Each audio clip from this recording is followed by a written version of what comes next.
ಬೆಳಗಾವಿ ಜಿಲ್ಲೆಯ ಯರಗಟ್ಟಿ ತಾಲೂಕಿನ ಯರಗಟ್ಟಿ ಪಟ್ಟಣದಲ್ಲಿ ಯರಗಟ್ಟಿ ತಾಲೂಕಿನ ಕೋಟೂರ ಶಿವಾಪುರ ಗ್ರಾಮ 110 ಕೆವಿ ವಿದ್ಯುತ್ ಘಟಕವನ್ನ ಪ್ರಾರಂಭಿಸುವಂತೆ ಕೃಷಿ ಸಮಾಜದಿಂದ ಹೆಸ್ಕಾಂ ಕಚೇರಿ ಹಾಗೂ ಕೆಪಿಟಿಸಿಎಲ್ ಅಧಿಕಾರಿಗಳಿಗೆ ಮುತ್ತಿಗೆ ಹಾಕಿ ಬೃಹತ್ ಪ್ರತಿಭಟನೆ ಮಾಡಿದರು. ಹಳ್ಳಿಗಳಲ್ಲಿ ಅಸಮರ್ಪಕ ವಿದ್ಯುತ್ ಸರಬರಾಜಿನಿಂದ ರೈತರ ಬದುಕು ದುಸ್ತರವಾಗಿದ್ದು ನೀರಿಲ್ಲದೆ ಬೆಳೆಗಳು ಒಣಗುತ್ತಿವೆ ಎಂದು ಆರೋಪಿಸಿ ರೈತರು ಯರಗಟ್ಟಿ ವಿದ್ಯುತ್ ಕಚೇರಿ ಎದುರು ಶುಕ್ರವಾರ ಪ್ರತಿಭಟನೆ ನಡೆಸಿದರು. ಕೃಷಿ ಸಮಾಜದ ರಾಜ್ಯಾಧ್ಯಕ್ಷ ಮಾಣಿಕ್ಯ ಚಿಲ್ಮೂರ ನೇತೃತ್ವದಲ್ಲಿ ರೈತರು ಪ್ರತಿಭಟನೆ ನಡೆಸಿ ಸರಿಯಾದ ಸಮಯಕ್ಕೆ 110 ಕೆವಿ ವಿದ್ಯುತ್ ಘಟಕ ಪ್ರಾರಂಭಿಸುವಂತೆ ಮತ್ತು ಸಮರ್ಪಕ ವಿದ್ಯುತ್ ಪೂರೈಸುವಂತೆ ಆಗ್ರಹಿಸಿದರು. ಈ ವೇಳೆ ಮಾತನಾಡಿದ ಯುವ ಘಟಕದ ರಾಜ್ಯಾಧ್ಯಕ್ಷ ಮಹಂತೇಶ್ ತೋಟಗಿ, ಕಳೆದ 2 ವರ್ಷಗಳಿಂದ 110 ಕೆವಿ ವಿದ್ಯುತ್ ಘಟಕದ ಕಾಮಗಾರಿ ವಿಳಂಬವಾಗಿದೆ. ಆದ್ದರಿಂದ ಕೋಟೂರ ಶಿವಾಪುರ ಸುತ್ತಮುತ್ತಲಿನ ಗ್ರಾಮಗಳಿಗೆ ವಿದ್ಯುತ್ ವ್ಯತ್ಯಯದಿಂದ ರೈತರಿಗೆ ತೀವ್ರ ಸಮಸ್ಯೆಯಾಗಿದೆ. ಸಾಲ ಮಾಡಿ ಜಮೀನಿನಲ್ಲಿ ಬೆಳೆ ಬೆಳೆದಿದ್ದು ಇದೀಗ ವಿದ್ಯುತ್ ಇಲ್ಲದೆ ಸರಿಯಾಗಿ ನೀರು ಹರಿಸಲಾಗುತ್ತಿಲ್ಲ. ಇದರಿಂದ ಬೆಳೆಗಳು ಒಣಗುತ್ತಿದ್ದು ನಷ್ಟದಿಂದ ರೈತರು ಆತ್ಮಹತ್ಯೆಯ ದಾರಿ ಹಿಡಿಯುವಂತಾಗಿದೆ. ಅಧಿಕಾರಿಗಳು ಹಾಗೂ ಜನಪ್ರತಿನಿಧಿಗಳ ನಿರ್ಲಕ್ಷ್ಯದಿಂದ ರೈತರು ಸಂಕಷ್ಟ ಅನುಭವಿಸುವಂತಾಗಿದೆ. ಯರಗಟ್ಟಿ ತಾಲೂಕಿನಲ್ಲಿ ಪ್ರತ್ಯೇಕ ವಿದ್ಯುತ್ ಪ್ರಸರಣ ಕೇಂದ್ರ ಇಲ್ಲದಿರುವುದರಿಂದ ಸರಿಯಾಗಿ ವಿದ್ಯುತ್ ಸರಬರಾಜು ಆಗುತ್ತಿಲ್ಲ.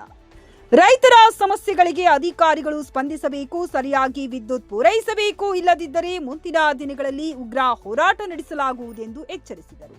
ಈ ವೇಳೆ ಜಿಲ್ಲಾಧ್ಯಕ್ಷ ಹನುಮಂತ ಉಳ್ಳಾಗಡ್ಡಿ, ಅಶೋಕ್ ಹುಂಡೇಕಾರ, ಮಹಾವೀರ ಹುಕ್ಕೇರಿ, ಶ್ರೀಧರ್ ಉದಗಟ್ಟಿ, ತವನಪ್ಪ ಇಂಡಿ, ಮಲಕಾಜಿ ಅಂಗಡಿ, ಈರಣ್ಣ ಲಕ್ಷ್ಮೆಟ್ಟಿ, ಚಿದಾನಂದ ಅಮ್ಮನವರ್, ಭೀಮೇಶಿ ಮಾಳಕ್ಕನವರ್, ಸೈದು ಸಾಬ್ ಸನದಿ, ಬಾಳಪ್ಪ ಬಾಗೇವಾಡಿ, ವಿಠಲ ರೆಬ್ಬಣ್ಣವರ್, ರಾಮಚಂದ್ರ ಬಡಿಗೇರ್, ಸೋಮು ರೈನಾಪುರ್ ಸೇರಿದಂತೆ ಅನೇಕರು ಉಪಸ್ಥಿತರಿದ್ದರು.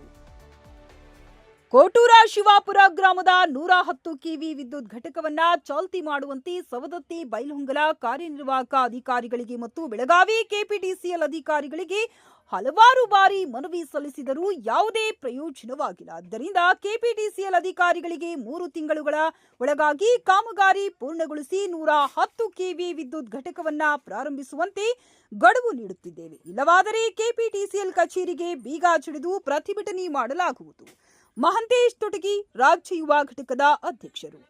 ವರದಿ ಫಿರೋಜ್ ಖಾದ್ರಿ, TV11 ಕನ್ನಡ ವಾಹಿನಿ. ಯಾಕಂದ್ರೆ ಅಲ್ಲಿ ಬ್ಯಾಡ ಇಲ್ಲಿ ಬ್ಯಾಡ ಅಂತಿರ್ತಾರೆ. ಎಲ್ಲರಿಗೂ ನಮಸ್ಕಾರ. ಇವತ್ತೇನು ನಾನು ಯರಗಟ್ಟಿ ತಾಲೂಕಿನ ಶಿವಾಪುರ, ಗಡಬಿ, ಗೋಳಗಡಬಿ, ಎರ್ಜರ್ವಿ ಏನು 110 ಕೆವಿದು ಏನು ಪ್ರಾಬ್ಲಮ್ ಇತ್ತಲ್ಲ, ಈಗ 2 ವರ್ಷದಿಂದ ಫುಲ್ ಒಂಟೆ ಕಾಲ ಮೇಲೆ ನಡೀತಾ ಇತ್ತು. ಇವತ್ತೊಂದು ಅಂಕಿತ ಬೀಳ್ತದೆ. ಅಂಕಿತ ಏನಂತಂದ್ರೆ, ಇವತ್ತು ನಾವು ಏನು ಕೇಳಿದೇವೆ ಅಂದ್ರೆ, ನಮ್ಗೆ 24 ತಾಸುವರೆಗೆ ನೀವು ಕೊಡದೇ ಇದ್ರೆ ನಾವು ಇಲ್ಲಿ ಬಿಟ್ಟು ಹೇಳಲ್ಲ ಅಂತ ನಾವು ಆಲ್ರೆಡಿ ಎಲ್ಲ ನಮ್ಮ ರೈತರು ಒಂದು ಗಟ್ಟಿ ನಿರ್ಧಾರ ತೊಗೊಂಡು ಒಲಿ ಹೊಡಿಲಿ ಅನ್ನೋ